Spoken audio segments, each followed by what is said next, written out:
So this morning, this evening, this afternoon, wherever you're at, I think you're going to be thrilled with the next few minutes as we hear from a gentleman who grew up in Africa and then experienced a different continent as an adult and has cross-cultural experiences in many other places as well. But the main thing I wanted you to know about Eldon Porter is, as I've interacted a little bit with him over the last year since we met face to face, and we were talking this morning, the main thing is he has a passion to figure out what's God doing right now in the world, and how can we all work together with that to do more of what God is doing. Eldon's coming from today. He's sitting on the east coast of the U.S. in South Carolina.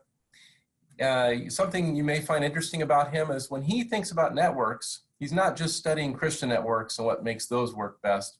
He also looks at business networks and even criminal networks to see principles from there that we could borrow and use in the Christian ministry world. This is probably the most important thing, is Eldon has 4 kids, and they've grown up and they are also around the world. He's got a child who's in Korea, another one in Costa Rica, one on the west coast of the U.S. in San Diego, and one on the east coast near him in the Carolinas. And even more important than his 4 kids, he has 3 grandkids. So with that, I'm going to hand it over to Eldon, and I'll be in the background, Eldon, if you need any help. But I'm looking forward to what you share today on developing network influence. Okay, well, it's good to be with everyone. And like Ben said, to just marvel at how God is working. And Christ said he was going to build a church and do that. And my focus in ministry at this time of life is looking at networks and the role that networks play in facilitating global engagement by the global church. How is there unity? How do we bring unity around really difficult challenges? So let me show you just the outline that we're going to run through today. Basically 3 sections. We're going to look at the global context. Why is it that there were not all these networks existing 50, 40, even 30 years ago, but there are now?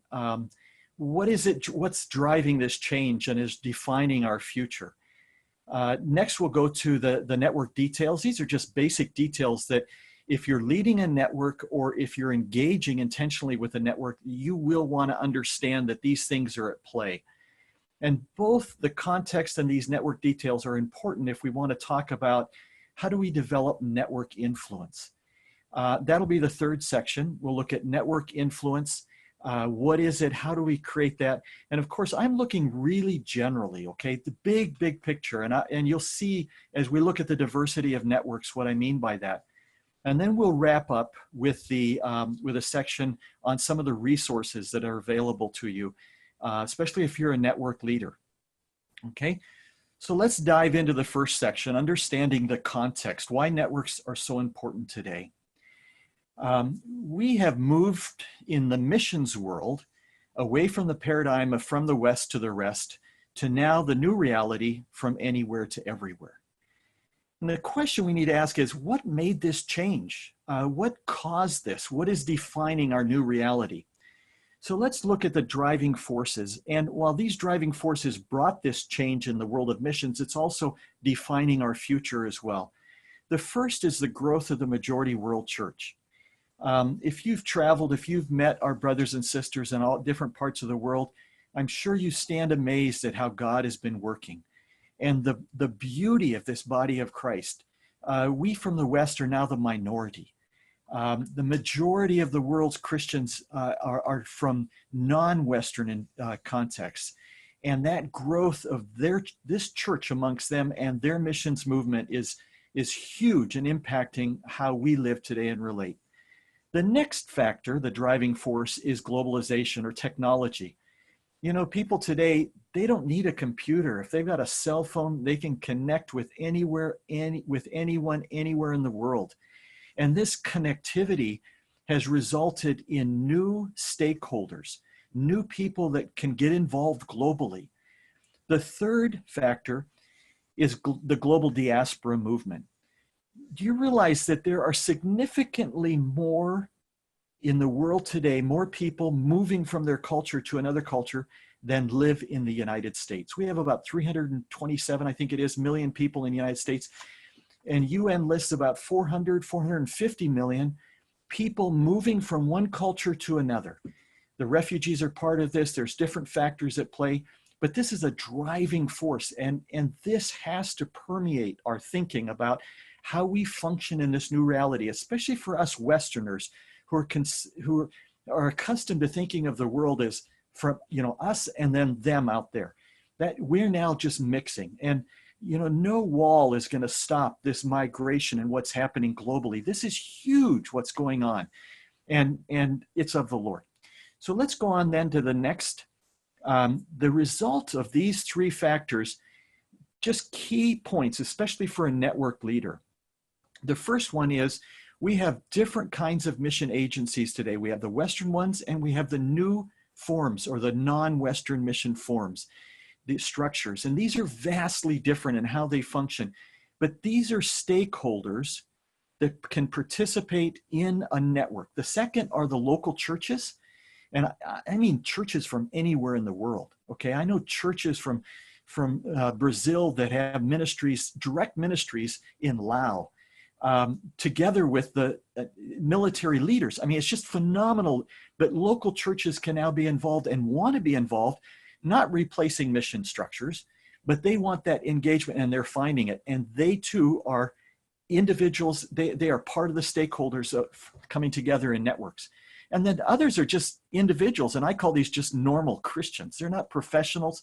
They don't get a salary because they're a pastor or a missionary. They're just professional people.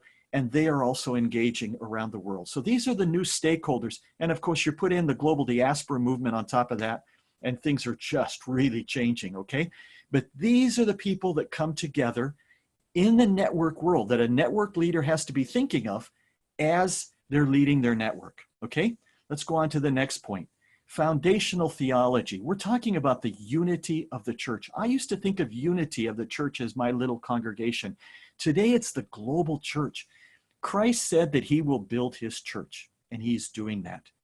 And think about every morning as the globe spins around, that people are waking up in the morning, having their quiet time before the Lord in prayer and asking him, Lord, guide me today, lead me today. Christ is the head of the church, and all of his people around the world are asking him for guidance.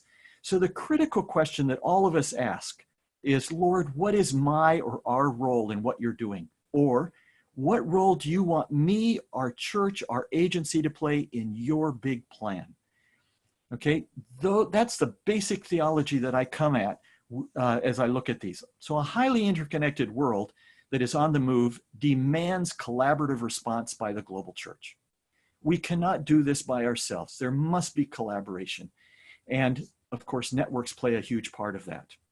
There's no two networks alike, but these are the basic components, and these will be true. Many of these are true whether it's a business network or a Christian network. But let's go on and dive into that section there, okay? So section 2, network details, the networks explained. So I manage a database called Linking Global Voices, where I track about over 600 networks globally.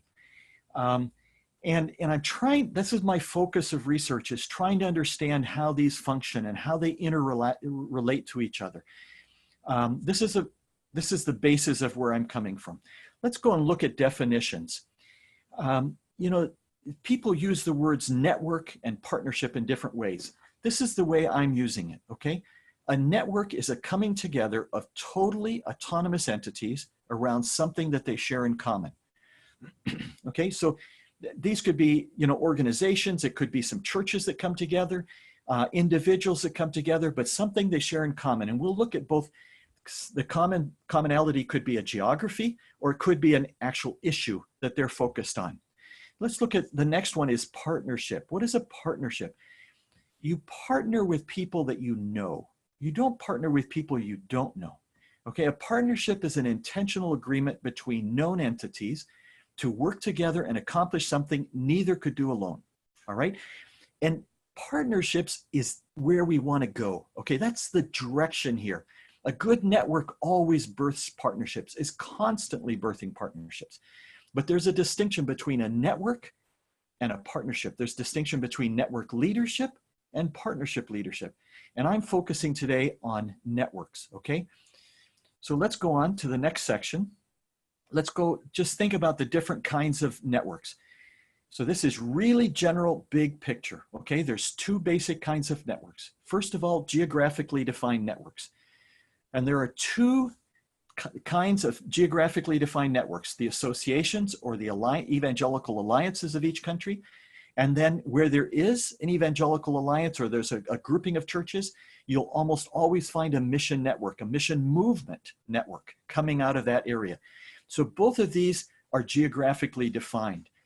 And in the networks, under the mission networks, we have both sending mission movements, okay, and ministry focus. So if you're looking at getting involved in something in North Africa, that's not a mission movement network, but there is a mission focus network. So unreached areas generally have networks, mission networks focused on a geographic region, but specifically to the unreached because it's unreached and it doesn't have or has very little missions activity there.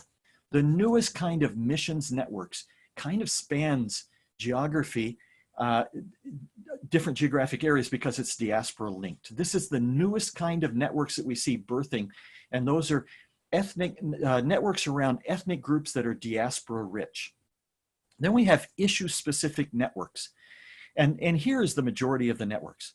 So everything from those that work with Buddhists in Southeast Asia to the sub-Saharan Africa region or the Nuba Mountains, or all of the areas of specific trying to reach unreached people in like the Muslims in those areas. You'll have global networks on reaching Muslims. You have networks on human trafficking ministries, refugees, all kinds of issues that are focused on their education, children's ministries, etc.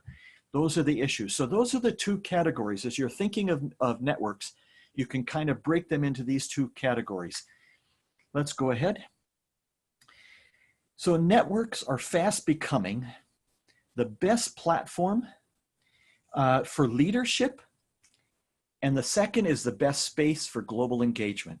Now just think of this. If you are working with rescued, trafficked Central Asia women that are in Europe, you want to get involved with the European Freedom Network, because those that work with that subgroup, that group of people, they get together in that network. And those are the people, those practitioners that have feet on the ground working there. They know the issues. They know the laws of every country. They know how to collaborate between totally autonomous ministries, but they're coming together.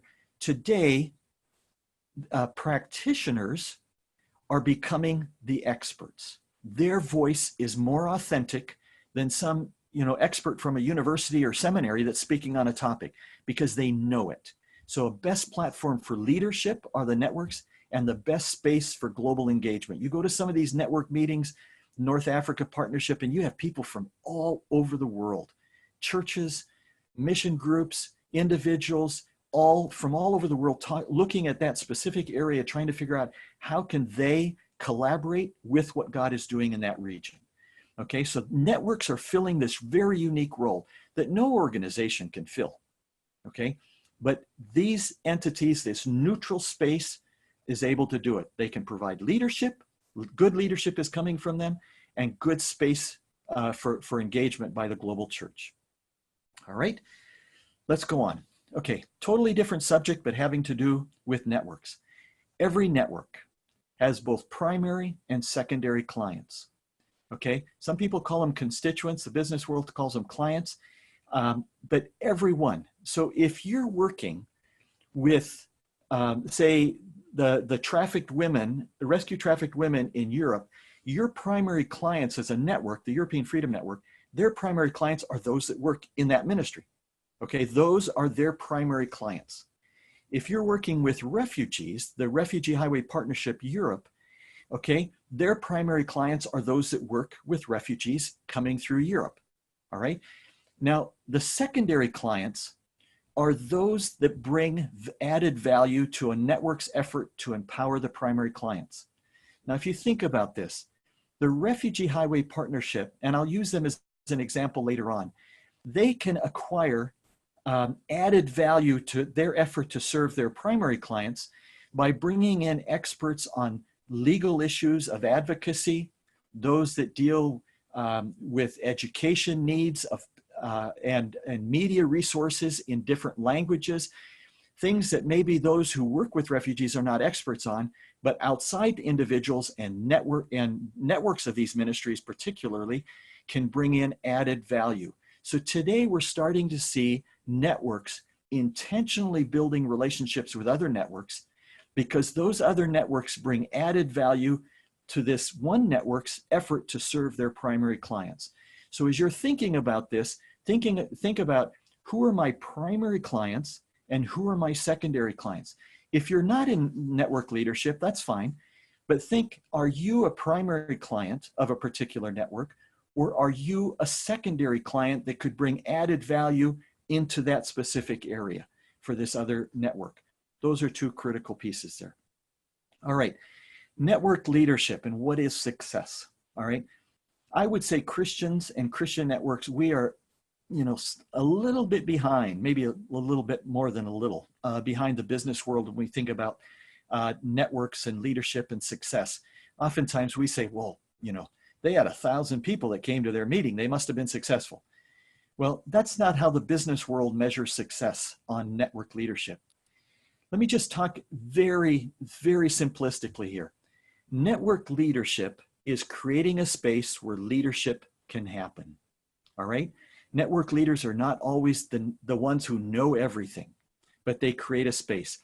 There's a gentleman named Thomas Bucher, who's the director of the European Evangelical Alliance. All right, he was the first to introduce me to this analogy of a dance floor. A network is simply a dance floor. Okay, if you're a network leader, you have a dance floor. And that dance floor, you can invite people to participate and come to your dance floor.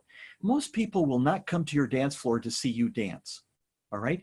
But they will come there because of who else you've invited to that dance floor. Do you know your primary clients? Have you invited secondary clients to that dance floor? They will come and participate on your dance floor, come and dance there, if you create a space where good leadership can be happening. You know the people who need to speak on certain subjects. You know the needs of the people, your primary clients. So are you creating this dance floor? Also, as a dance floor owner, you control the music, and those are the values: mutual respect, learning from each other, values of connections, all right? And you also have a spotlight. You can highlight key ministries that are doing it well, okay? You want them to be highlighted so that those that are not doing it so well can see that, okay? But as a network leader, you have that authority. But remember, you have no direct authority over anyone, but you do have the capacity to create this space. And then you have a microphone, so you can give the microphone to somebody and let them talk about what their ministry is. But you control the dance floor. This is your dance floor as a ministry, as a network leader. So how is it that we're empowering ministry leaders? I'm going to get into this in the third section, but let me just plug it right now. We empower ministry leaders by curating resources, becoming the place that people look to for information when they're thinking about your issue or your geography. Do you know what's going on in your geography? Will people look to you as a network in that geographic area for information about what God is doing, how the church is functioning, or on an issue? Do people naturally look to you as the place that has the information? Not that you know it all, but you know how to direct people and you can manage it. And secondly, facilitating connections. People are always looking for potential partners, people that they can work with. And if you intentionally curate resources, be the place people look to, and then be the place that is intentionally facilitating connections, and connecting people, introducing people, you will be empowering ministry leaders and you will attract people to your dance floor. So effective network leadership. The effectiveness of a network is measured by the degree to which its primary clients are empowered for more successful ministry. Who are your primary clients? Do you know who they are? Do you know their needs, their expertise, what's going on in their lives, what their challenges are, and how are you empowering them? It's very interesting how the business world evaluates this, but they spend a lot of time on this area here. How are their primary clients empowered for more effective work? And this is the bottom line for us as well. We need to be really wrestling with this. So I'm just kind of pushing through here because I want to have some time for questions and answers at the very end here.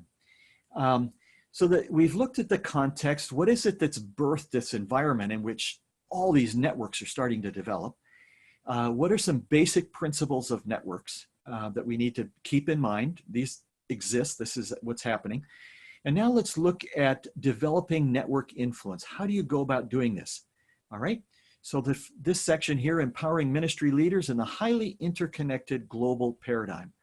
This is not the same world that we started into ministry in, many years back.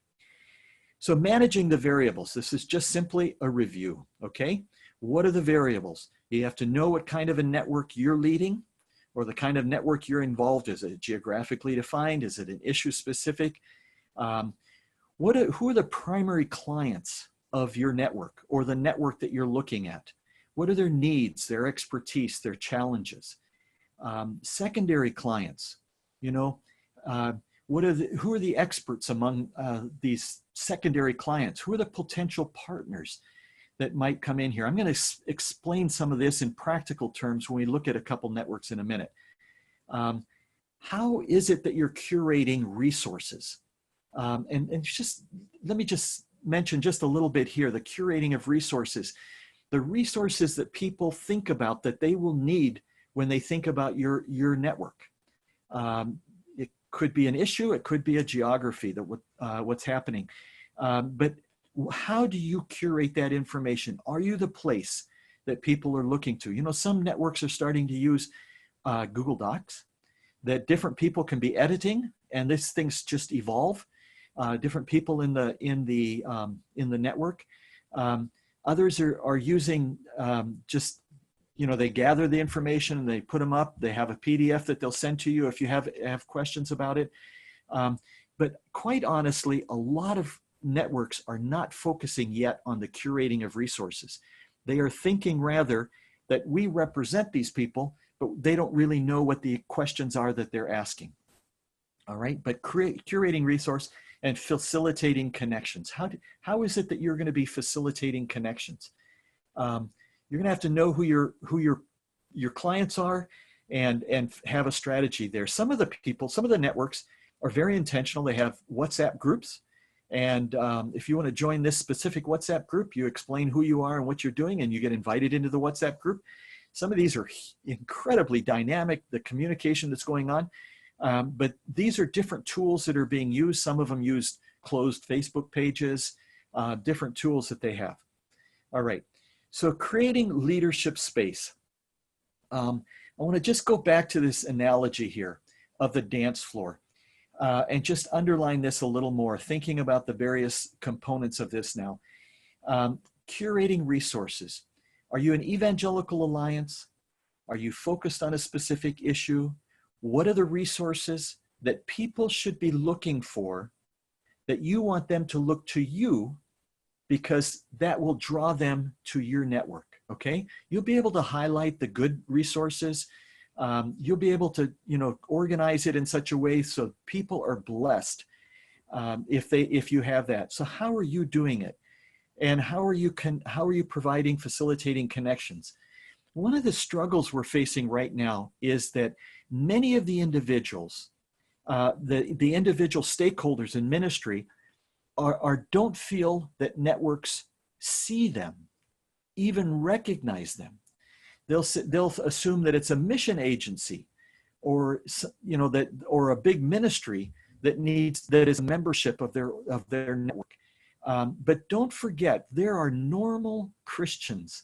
These are professionals in their fields who can be involved in your issue, in your geographic region, and they are. I mean, it's amazing to see some networks are comprised almost entirely of non-professional Christians. And there are people with specialties. It could be high security IT challenges that the church faces. A lot of different areas there. And we see these professionals, medical people, people in the art fields, and on their advocacy, legal people working in legal issues, and they'll travel for 2 weeks and give assistance in areas of the world. These are people that if they are legitimately your primary clients, you need to be aware of them. Churches, the biggest complaint I hear from churches is that they say, networks treat us like they're going to pass the offering plate to us, that our only value is giving them money or taking care of the children that might be participating at a network, their parents are at a network meeting. But churches want to get involved. Some mission agencies are now considering granting membership to local churches because of their long-term commitment, the breadth of their commitment, that they can be involved in issues. But they're not just a pay, pray, and stay away partner. These churches want to be involved, and they are potential partners, participants of your network. And of course, agencies and organizations. And these are not Western, these are international, majority world groups as well. But are you facilitating connections for these groups? Are you getting the information they need? Are you being the place where they look to for information? And are you the place they look to help them get connected on the issue that you focus on? Do you consciously nurture the values of constructive engagement, learning together? You've got the music, you control what music's being played on your dance floor, and these are the values. Are you consciously highlighting those that have, and giving microphone to those who are best practice, the stories that others in your network need to be hearing? That's the influence that you're going to be able to have. Okay? I want to talk now about the network engagement strategy. This is coming now from the perspective of non-network leaders, all right? But it's important that network leaders think of this. When I talk to ministry leaders, mission agency executives, people anywhere in the world, and we talk about a network engagement strategy, I talk about a network as being a tool. It's a tool that they can use to help them become more effective in ministry. And I use the example of a southern home. So we live in South Carolina now, okay? We're not from here, but that's where we're living. And most of these old southern homes have a porch on the front, and they have rocking chairs, okay? White rocking chairs. This is real, okay? So, and they're on the front porch. So let's talk about this house, this southern home, as an analogy of a network. Now, in reality, there are many, many of these homes all over these rolling hills in the south, okay?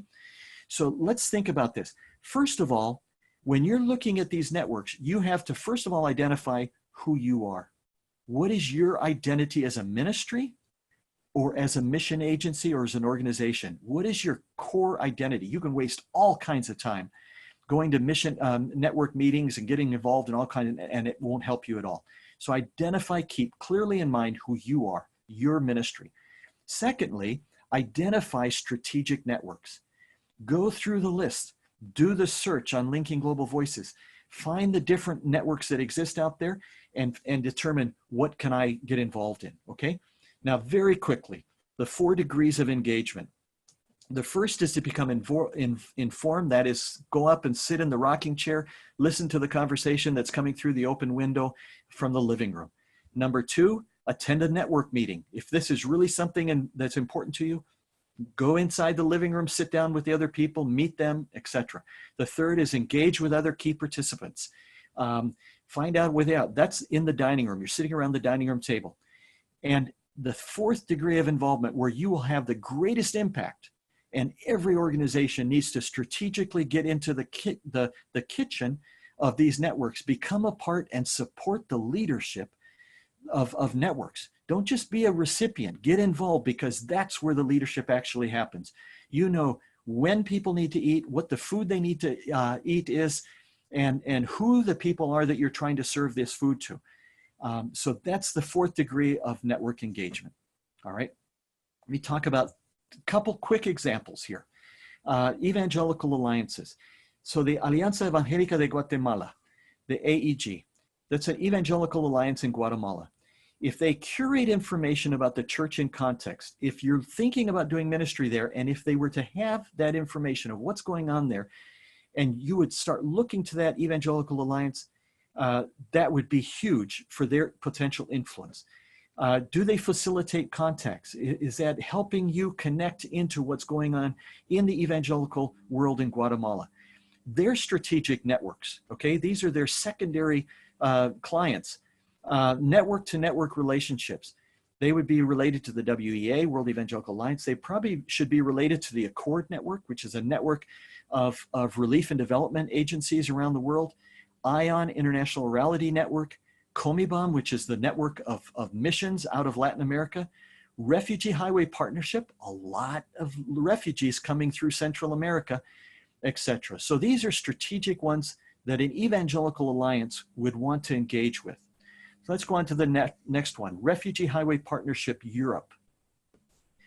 So if they are curating information and become the place that you look to for what's happening in refugees in Europe, where are they locating, what's happening, if they facilitate contacts, you're looking for contacts in Germany, here's a great contact, here are people that are doing that.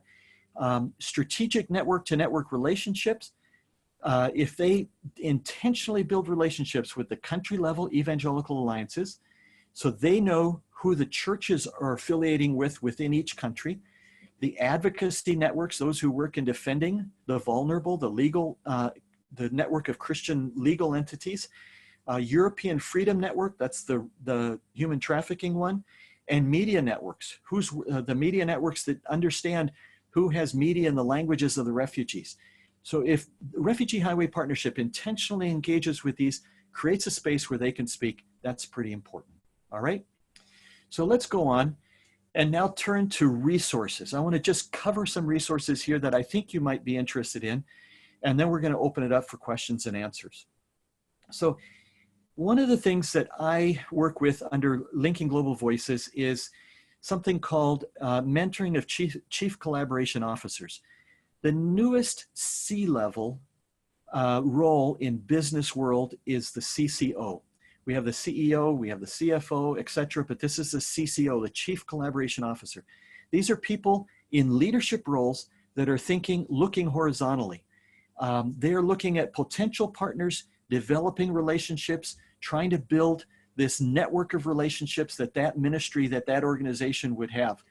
And I mentor some of these and discuss, their unique role, where they're coming from, how they fit into that. So if you're a network leader and you have interest in this area or have this specific role, or if you're in a mission leadership role and you're looking for, what are the networks that I need to connect with? Can I introduce you to them, etc.? I'm happy to do that and just walk through that process, and we can learn together. Okay. The next thing here is a network app platform that is being developed. And the idea behind this is that it's an app platform that will facilitate, okay, network leader connections. So there's various levels to this. And this is about 3/4 of the way developed. There's an IT firm in Latin America that's working on this right now. It'll be called Gen Mobile 2. And up till now, Gen Mobile has been associated with an event, network events, but now it's going to become a platform for multiple networks. So if you have a network and you want your network space on this platform, I want to be talking to you about it, okay? But at the top level, or maybe we call it the bottom level, this will list all the networks that we are aware of. And so that'll be something you can have on your phone to do a search. What are the networks out there? But behind the scenes, we will have the capacity of each network, the leadership of each network having profiles of their leadership, who the leaders are, etc. If you have a profile there with your network listed, then you will be able to be seen by other network leaders, and you will be able to see other network leaders.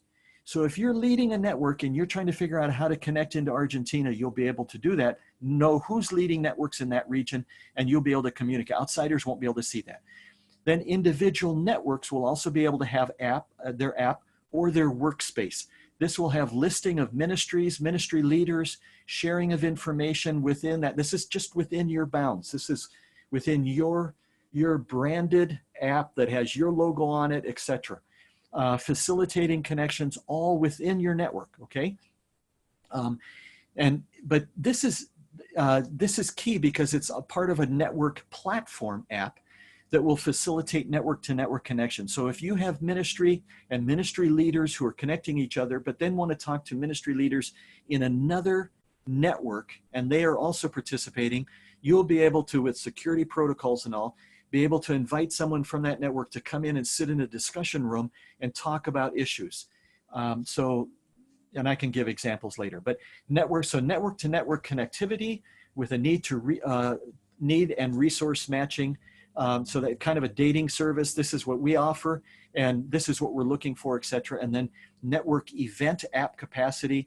If you have an event, you could activate the portion within the app that facilitates the program of your thing, the participants of the event, and all of that kind of stuff. Okay. The last resource I just wanted to highlight is that provided by Vision Synergy, and this is Catalyst Training Program. Now there's two parts to this, the Network Journey Workshop, which is a one-day training, but then secondly, Catalyst Training Program, 2 to 3 years of coaching and group training as Catalyst builds a network in real time. So how are you building this? A lot of this has real application down into the partnership level, okay? And much of this will be focused on the field leadership, those that have to figure out how do we get together, okay? So that's the content of what I had to share. And here's my contact details. And I'd be happy to interact with anyone. Just send me correspondence and we can talk on that. Okay. So, well, thank you, Eldon. And yeah, looking forward to diving into a few questions from the participants, almost 20 folks here online from around the world. And again, if you're worried, if and you're like, that was a ton of great content, I missed something, we will be sending this PowerPoint. And as Eldon said, he'd be happy to be in direct touch with you. His contact information will be there at the end. Eldon, as we start with the Q&A here, we've got about 15 minutes. Maybe you could just answer a general question. Just to remind people, there's a Q&A button along the bottom. It's different than the chat button. And feel free to type into the Q&A section, and we'll look at that and ask Eldon in a second. But Eldon, a real general question. If people are sort of overwhelmed, maybe they've chosen an area to be ministering around the world, and they say, how do I choose which network to engage in because I have limited time and energy? Any suggestions on how they simply get started? Yeah, start with what is it that God has gifted you with? Your training, your ministry, what is the focus of it? If you're involved in, ministry to Buddhists in Southeast Asia, there's a network of others working with Buddhists in Southeast Asia. These are people that speak your language. So do some searches there of networks. There's some security issues on those networks. You need to be introduced and screened and all that, but it's workable. I mean, you can connect and meet others who speak your language. And that's where you're going to learn and connect with others. There's several networks in that area, but in each of the areas, do the search, find out where they are. And if there isn't, networks are organic. They're birthed, and I think they're birthed over a cup of coffee, but that's my own preference. But I think, there's just all kinds of networks, and I'm constantly adding new networks. But use the network engagement, listen to those networks, communicate with them, watch their website, Facebook, go into the living room, attend a meeting, get into the dining room, maybe discuss, and consider making a huge commitment and having tremendous impact by getting into the kitchen. That's helpful. Now I want to flip to the other side. Some people on the call are network leaders. So they're not looking to join a network, they're already part of a network. And we had a question from Dave that was good. He said, what about curating resources? How do you advertise what type of materials you have to offer different partnerships maybe within a network. So how do you advertise the resources that you've curated? Yeah, I think word of mouth is probably the way it's happening most. Those who are part of your tribe, that speak your language, that are part of your network, they speak about that. And as you build relationships with other networks, maybe a missions related network, and they're talking about sending missionaries, and you can help them understand that your issue is key in their thinking of equipping missionaries, and that there's resources there, intentionally engaging with these other secondaries who will benefit from what you have, becoming a secondary client to them, and engaging with them. And people learn about it, but you do want to get to the place where, you imagine two people walking down the street. One says, man, I wish I knew about, what's going on in this. And the other guy says, you haven't heard, this network's got it, and here's how you can find it. And on the app, we're hoping to be able to simplify it. It won't contain all your resources, but it'll link to what they are. Yeah, those are really practical suggestions. I appreciate that. We had another listener participant who said, what kind of structures would you recommend that both respect autonomy, but they also facilitate connections with large networks that have members, across multiple countries? So any thoughts about that balance between autonomy, but also really trying to sort of strongly encourage connections and shared values and all that stuff you said with membership across countries? Yeah. I'm just imagining the question. This is where I'm thinking about a large organization that have ministry people in different countries. And, keeping your autonomy or identity is so critically important. No relationship is solid if you lose your identity. And so, you need that. It is helpful if the organization recognizes and helps, encourages, and, supports your engagement in the networks and involvement there. That's really helpful. But don't lose your identity, your autonomy there. It is a little challenging within large organizations, especially if there's not a network engagement strategy by the organization, seeing value in networks. But I think those are going to grow. Maybe talk a little bit more about, you just have focused on network engagement strategies. And in particular, though, it seems like a lot of times people try to join a network, and you mentioned this, that the network leadership may see them as a financial resource. But how do we encourage the conversation to go beyond that, to become, so that the network would see us as more than just a financial partner or member? Yeah. You're getting into the question of economic sustainability of networks, and there's a whole discussion on that. There's different approaches to that depending on where you're coming from in the world. And I think Westerners showing up at other majority world, sometimes I work with networks that have more money than you can imagine, and other networks that live on a budget of $100 a year, and neither of the networks have enough money. Okay. So, that's an issue that will always be there. But I think a serious engagement, they know you're interested, and in a healthy way, contributing. Many times what you contribute is not money, but time and effort to helping gather information, curate that information, make it available. There's a lot of ways to get involved, but it is an initial way. The second part of that, Ben, is, I spent a lot of time with network leaders that have Westerners come, and especially ones that are looking at churches and individuals coming to those environments and saying to them, asking them, how are you intentionally creating space for these churches and these individuals so that they are seen as solid potential stakeholders in what's going on here, and not just a source for finances. Yeah. And I think if they do their role in that, it'll make it easier. No, I like that. So if you're listening and you're a network leader, it's about how can you create those spaces for partners to have these conversations about what they can contribute. And if you're coming into a network, it sounds like proactively offering, hopefully contributing some financially, but also offering other resources as well. We had a good question just came in from Kevin. just asking if you could suggest a network facilitation resource or some skills training, but for different levels, all the way from introductory to sort of expert. And this is again for existing network leaders. You know, I think the people that are doing this the most are Visions Energy. You know, they have individuals that are working specifically with networks all over the world. They have the Synergy Commons.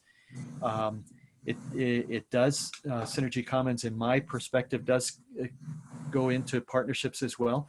But hey, a network that isn't producing partnerships is not a well-run network. So, but I would get involved there, those training programs that are there.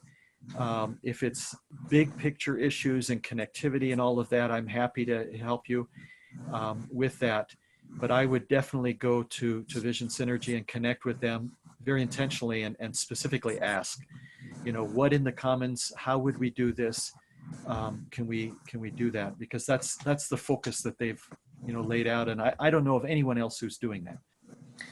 Yeah, and I can speak to that for those of you who are listening. We have a couple different offerings that we'd be happy to detail, but one of them is sort of an 8-hour workshop that we've called the Network Journey that sort of leads you through the basics.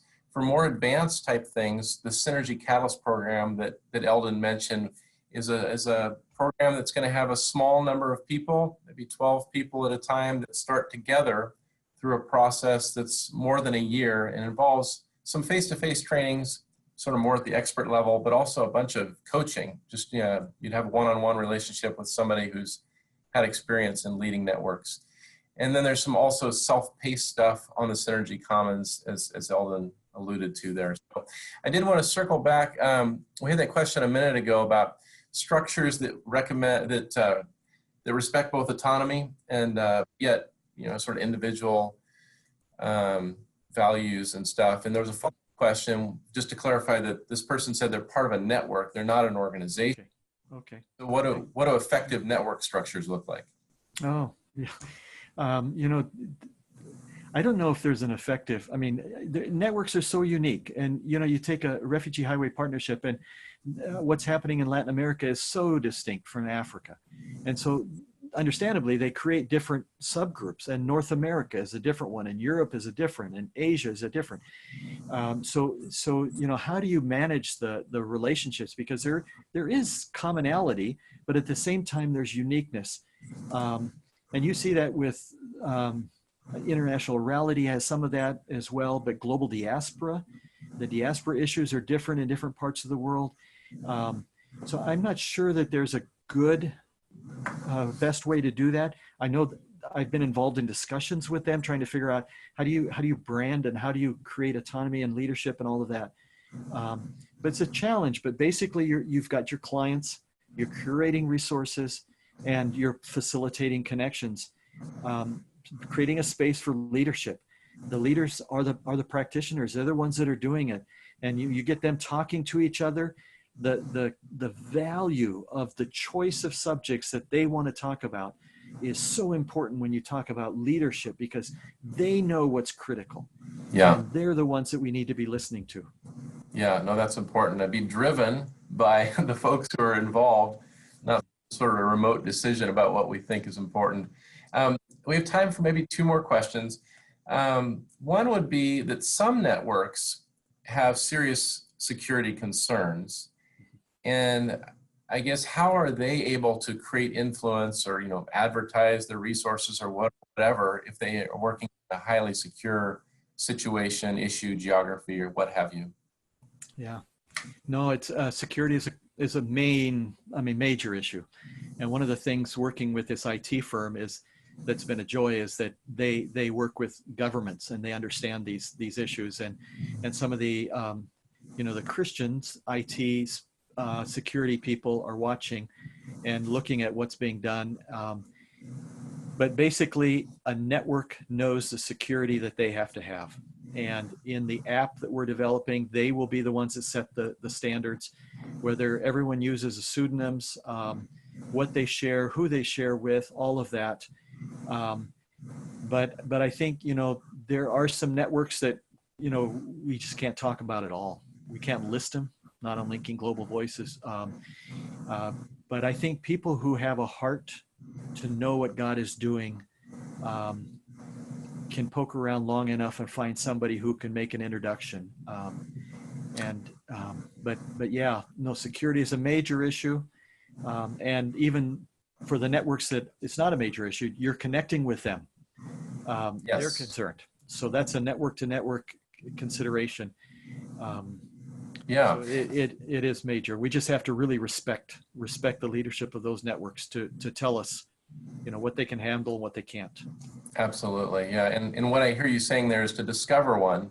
It maybe involves going to a network that's kind of related. And when you're face to face in their annual meeting, it's asking around. And once you're a known entity, you can be introduced to the network that's your maybe an issue network. So one more question here, quick one about the network app development, how people stay updated on Gen Mobile 2.0. Yeah, if you lead a network and you want to be informed about this, just send me a note to send you an email there. Linking. Yeah. Yeah. And I'll keep you informed. We are coming out with probably 4 prototypes by the end of the year. Comibang will probably be one of them. Global diaspora, tracking some ethnic groups that are diaspora rich. Where are these ethnic groups landing and what is collaboration of resources around these different ones? Missions Commission of the WEA, probably another one. They will probably be the one that manages a lot of the network to network stuff. That's kind of the direction that things might be going there. Anyway, so, and then some of the Middle East, North Africa groups there coming together under one generic network will probably be the other as far as a mission focus. But those will be prototypes that we're working on just to see how these things are working out. But after that, we'll be open. And again, it's all about empowering network leadership, trying to support them so that they can serve and empower the ministry practitioners in our globally interconnected environment that we're in today.